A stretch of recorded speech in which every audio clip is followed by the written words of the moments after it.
Here now with the Locked On Pacers host Tony East to talk about Frank Vogel, possible coaching candidate. We haven't heard any word on who the Charlotte Hornets are going to ultimately interview, but certainly Frank Vogel's name has been bandied about. Welcome, Tony.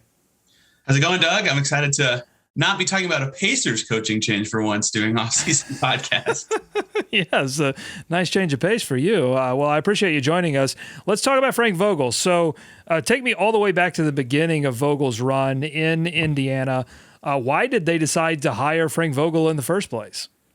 Yeah, he was on their staff as an assistant for quite a few years under Jim O'Brien, who they had a prior relationship with Boston, where Frank Vogel got his start in the NBA in general. So he grew as an assistant there, got up to the front of the bench, and at the end of that time, when they fired JOB after the 2011 season, they promoted Vogel on an interim basis, and then ended up making the playoffs. And obviously, everybody knows, in the early 2010s, the Pacers had a really strong run, right? Like they pushed the Heat to the conference finals twice, pushed them to 7 games, looked really good with Paul George. So he just became a very natural fit on that interim basis and got the contract full time right after that, and was a really good fit for the Pacers. Kind of ethos is always kind of being a tough-nosed defensive basketball franchise. Did a really good job guiding that team after his promotion, and just really was a good fit after the JOB era was kind of a disaster. And so, what is his coaching profile? I mean, what would you say were his strengths, and were those strengths something that were evident before they hired him, or was it something that sort of evolved as he got his sea legs under him?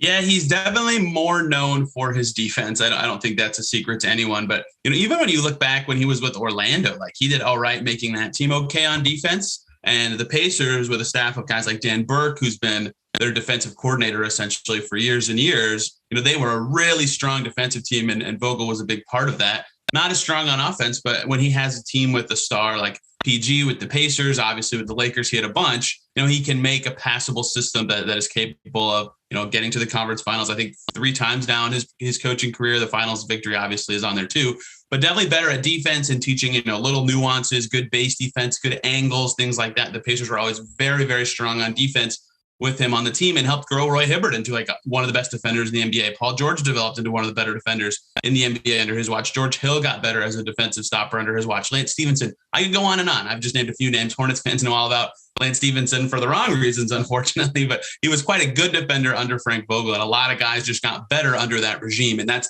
the side of the ball where he really specializes. Yeah, what's his communication style? Obviously, we know that it sort of crashed and burned ultimately in LA, but it seems like, at least in that first couple of seasons in LA, or the first couple of seasons in Indiana, like he seemed to have great relationships with players. How would you describe his? I mean, is he a player's coach, or is he somebody that's kind of a disciplinarian and people respect him for a different reason?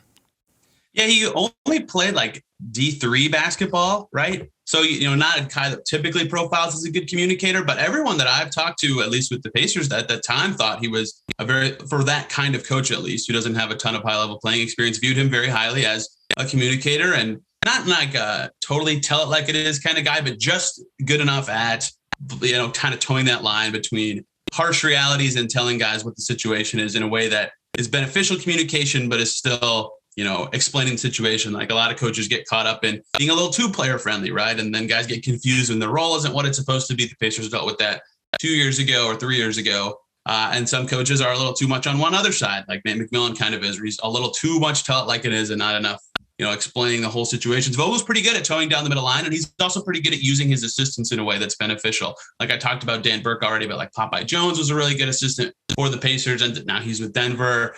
A bunch of other guys that you could go down the list. So I think he's a good delegator, and that kind of speaks to the level of communication that he's able to have with both his players and everybody on his staff.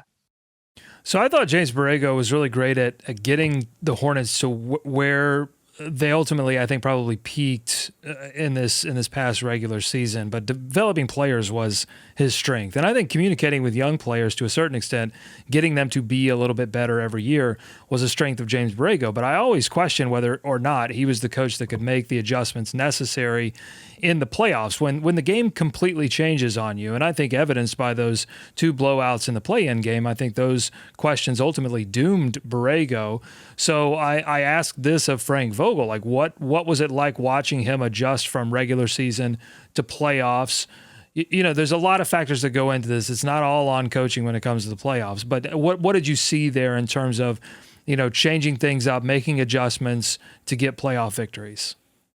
Yeah, I don't want to say they didn't adjust a ton from the regular season to the postseason, but, kind of the way that they were good at the time when you're really strong defensively, like you can rely on that in a much more streamlined way, I think, from the regular season to the postseason where, you know what you're good at, you know how to do it. You can just stick with it when playoff basketball comes around. So they didn't need to drastically change anything or like dynamically game plan in the first couple rounds, but he did do a good job of, they pushed the Heat to 7 for a reason. They gave them their hardest fight, I think 2 postseasons in a row before they ended up losing to San Antonio in 2014 because, he did a good job making life hard for LeBron. And some of that was the personnel with the guys that I already mentioned, like Lance and PG, but some of that was good schemes. And some of that was, he's very much, okay, we're going to shut down the star and make other guys beat us kind of coach. And they did a good job adjusting on that end of the floor. On offense, they definitely got stale at times in the postseason. Like the creativity wasn't necessarily there from a series to series basis. And I think that was something that kind of hurt them, but they also didn't have a ton of good creators or personnel to like really change things up. So I would say that defensively, he was pretty good at, as series went along, making little micro adjustments to shut down what the other team was doing and things like that, but not necessarily so much on the offensive end. And of course, anyone that comes into Charlotte is going to have to very quickly form a relationship with the current all-star, probably future superstar in this league, LaMelo Ball. What can you tell us about his relationship with Paul George? I think that would sort of illuminate how he could work with LaMelo Ball to continue to develop his game. Outside of the Pacers, I don't know, incessant is too strong a word, push to make Paul George play the 4 that he very much did not want to do. That was probably the biggest snag or snafu between that regime and PG. But you don't develop a player the way Paul George was from, a 10th overall pick kind of question mark guy to a superstar with a capital S without at least being somewhat good at forming a relationship with that guy and helping him along. And at the time, at least when Vogel was the coach, building the right team around him and putting pieces around him that makes the team solid. So I think they had a good relationship. I wouldn't say it was like amazing or anything, but Vogel was already fired by the time all the PG drama went down and kind of shifted the sands of the Pacers ecosystem. So I do think he was pretty good at forming those relationships, but I don't think it was like perfect by all means. But it's hard to say that he was a factor in PG wanting out or anything. So yeah, I think he did a good job with a lot of those young guys. I already mentioned Lance and Hibbert as well. There were other guys they drafted in there. Miles Plumlee, as Hornets fans know about as well, was another one of those guys, although he did not pan out for the Pacers either. So he was pretty good with the young guys and at least helping them along as people. And in Paul George's case and in Lance Stephenson's case, helping them along as players. So I think he could do well with LaMelo. That said, all the guys he has done well with that are youngsters in the NBA, at least, I don't want to say LaMelo is like a worthless defender, but, are pretty strong defensive players. And I wonder, if he's saying, hey, you got to improve on this end, you got to do these things on that end of the floor, how that will look, because sometimes young players don't respond to that stuff necessarily well. We're going to talk to one of the members of the Locked On Lakers podcast about his tenure in LA. Of course, it spectacularly and quickly collapsed on Frank Vogel. So my final question to you is, did that surprise you that it ended as poorly as and dramatically as it did for Vogel? In LA, you mean? Yeah. Yes, it did. And I think we all know, like, it wasn't his fault that it went the way it did. They were so injured. That team was ready for an implosion. And they made a bunch of silly moves that didn't make sense given the ethos of their team. And it just, you can only defend in transition so much when you're clanking up a bunch of shots in a high turnover team in general. So, it's hard for him to even instill the things that he thinks are so important to winning games. Like pre-Westbrook, they were pretty dang good and they fought through injuries and still made the postseason the year after the championship. Like, I was pretty surprised that I'm not surprised he got fired given how the season went for them, but I don't think it was his fault that the season went that way, if that makes sense. No, it totally does. Tony, thank you so much for providing our audience with insights. If you are listening or watching out there and you're a sneak Indiana Pacers fan as well, go check out Locked On Pacers. He's also on Locked On NBA a lot, so subscribe to that. Check that out. Tony, I just want to say that I'm sorry that LaMelo Ball has some weird vendetta against your team and just loves to turn it up to 11 when he plays the Pacers. I apologize to you. I think he banks in multiple threes every single time they play the Pacers. It is the strangest phenomenon I've ever seen. It's money is what it is. It's money. All right, your money, Tony. Thanks, buddy.